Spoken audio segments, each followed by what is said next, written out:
Hey everyone, I wanted to make you a short video about compost pile setup in my backyard. I'm out here on a beautiful day in Idaho. I'm going to put together something like a 70 or 80 bucket pile. That's this kind of bucket right here, a 5 gallon, a close to 20-liter bucket, very ubiquitous in the world. So it's what I'm going to use.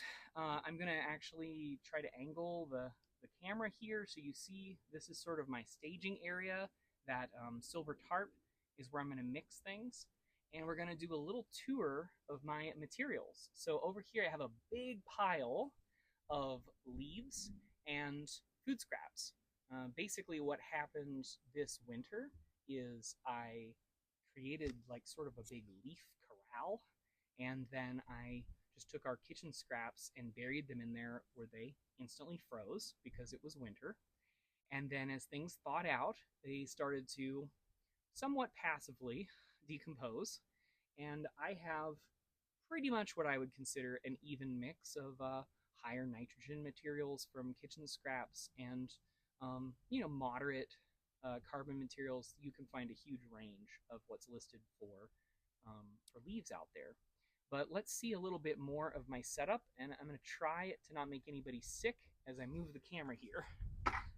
So you may see that I've wrapped my field fence that's going to be the kind of center cylinder of my composting operation with a couple temporary layers of tarp. It's just temporarily on there to hold the materials in as I build this. And I'm going to tip up so you can see that all the way to the bottom, what I've done is I've just got a sort of an oblong, in this case, bit of field fence that I'm using um, to hold the materials, right? And let's take a look at some of the other materials that I'm going to use.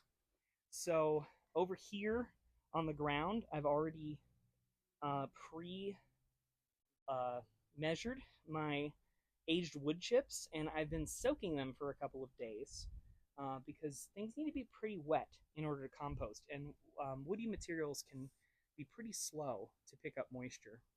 And then I also have, some people would consider this cheating, but a mixture of cracked corn and alfalfa pellets and old eggshells that are crushed up and coffee grounds that I'm going to add, about half or 3/4 of a bucket um, to every round that I make.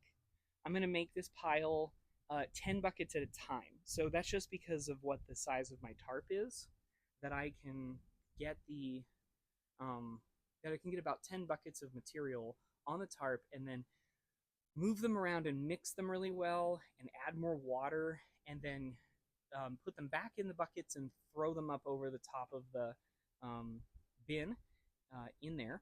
And then there's one other thing I should mention, because I'm probably going to put in about 30 buckets of material that is a proportional mix of the things that I've mentioned. It'll have about 4 buckets of aged wood chips. It'll have about 6 buckets of leaf material and partially decomposed food, and close to about a bucket, not quite a bucket, of the corn and alfalfa and coffee that'll sort of help activate the heat. But I'm also going to add a small amount in the middle section of what you see in that other bucket right there, which is a mixture of blood meal for high nitrogen, some fish fertilizer, granular fish fertilizer, that's got, again, nitrogen and some potassium and some phosphorus. And then I've also put about 1.5 kilos or so of rock dust. And that's the first time I've done that, but I have seen a few examples of things growing in my garden where they seemed a little mineral deficient.